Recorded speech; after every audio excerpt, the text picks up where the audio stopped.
অনেকদিন আগে থেকেই ভেবে রেখেছিলাম খালামণি আসলে আমাদের পালের একটা মোরগ তাকে খাওয়াবো। আজকে ওয়েদারটা ভালো ছিল তো ভাবলাম আজকেই মোরগটা জবাই করি আর সাথে চালের একটা রুটি করব, খেতে খুব ভালো লাগবে। তো এই তো ফাইনালি তিনজনে মিলে মোরগটা ধরেছে। দেখে দেখাও, মোরগ দেখাও। হ্যাঁ, এটা আজকে এই মোরগটার বয়স প্রায় বছরখানেক হতে যাচ্ছে। দেখতে যেমন সুন্দর সেরকম ভালো ওয়েটও হয়েছে। প্রথমে ভেবেছিলাম যে দুপুর বেলায় আমরা মোরগটা রান্না করব আর সাথে চালের একটা রুটি করব, কিন্তু পরে ডিসিশনটা একটু চেঞ্জ হয়েছে। ভাবলাম দুপুরবেলা অন্য কিছু খাই, রাতের বেলায় মোরগটা রান্না করা যাবে। পাশে একজনের ঘের থেকে একটা লাউ দিয়ে যায়, লাউটা অনেক কচি ছিল।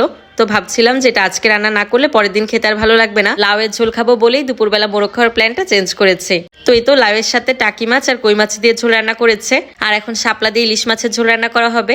শাপলাগুলো আমার পাশের প্রতিবেশী কাকিটা তুলে দিয়েছে। কাকি প্রতিদিন নৌকা নিয়ে সকালবেলা বের হলেই শাপলা তুলে নিয়ে আসবে আর আমাদের অবশ্যই দিবে। তবে আজকে কিন্তু খালামনির কথা চিন্তা করেই সে শাপলা নিয়ে এসেছে। বলেছে বিয়ান আপনি এটা দিয়ে আজকে ঝোল রান্না করে খান, আর শাপলা দিয়ে সাধারণত ইলিশ মাছের ঝোলটাই বেশি ভালো লাগে, এ কারণে আমি ইলিশ মাছ বের করেছি। তো আজকে ইলিশ মাছ আর শাপলা দিয়ে ঝোলটা রান্না করা হয়েছে। তো মোটামুটি আজকের মতো রান্নাবান্না আমাদের শেষ। এ তো শাপলা দিয়ে ইলিশ মাছের ঝোল রান্না করা হয়েছে, ডাল রান্না করা হয়েছে, আর এই যে লাউয়ের তরকারি আর সাথে কচু ঘন্ট করা হয়েছে, আবার একটু ডিমও ভুনা করা হয়েছিল, মাছের ডিম। তো এগুলোই ছিল আজকে দুপুরের আয়োজন। আমরা বিকালবেলা চেক করতে গিয়েছিলাম, আমাদের মুরগির আন্ডা ফুটে বাচ্চা বের হয়েছে। চেক করে রেখে দিই সবাই। মেলা ডিটি ও ওয়াও ওয়াও টিটি মা, এটা কি মা? ওয়াও টিটি টিটি টিটি, মাশাআল্লাহ মাশাআল্লাহ। দেখো কয়টা তামিম বল, তামিম বল কয়টা? 12টা। 17টা ডিমের 12টা ফুটছে, আর বাকিগুলো কি করবে?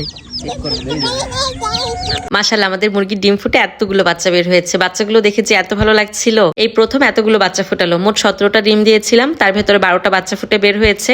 আর বাকিগুলো এখন চেক করে দেখবো যে এগুলোর ভেতরে বাচ্চা আছে কিনা। যদি বুঝি বাচ্চা আছে তাহলে ডিমগুলো আবার বসিয়ে দিব। সব ফুটবে না? আর কয়টা আছে? সব এই তো এই রেখে যা। এই বেবি দাও, মাহিরা যেতে দিবে না, দেখো মাটিটি নিয়ে গেল। যাক আলহামদুলিল্লাহ, 12টা বাচ্চা তো পেয়েছি। বাকি 5টা ডিম ফুটে বাচ্চা বের হয় কিনা সেটা জানার জন্য কালকের দিন পর্যন্ত অপেক্ষা করতে হবে। যদি বাচ্চা ফুটে তাহলে কালকে দিনের ভেতরেই ফুটে যাবে। তো এটা সন্ধ্যার ভিডিও, আমাদের মোরগটা রান্না করা হচ্ছে। ওই যে সকালবেলা যে মোরগটা ধরেছিলাম সেটা আর কি।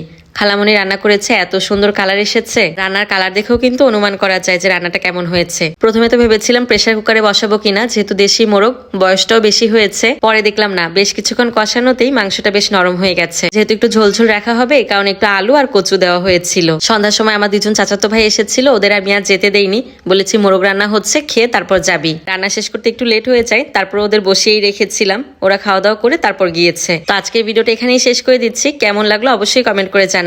ভালো লাগলে একটা শেয়ার করে দিবেন। সবাই ভালো থাকবেন। আল্লাহ হাফেজ।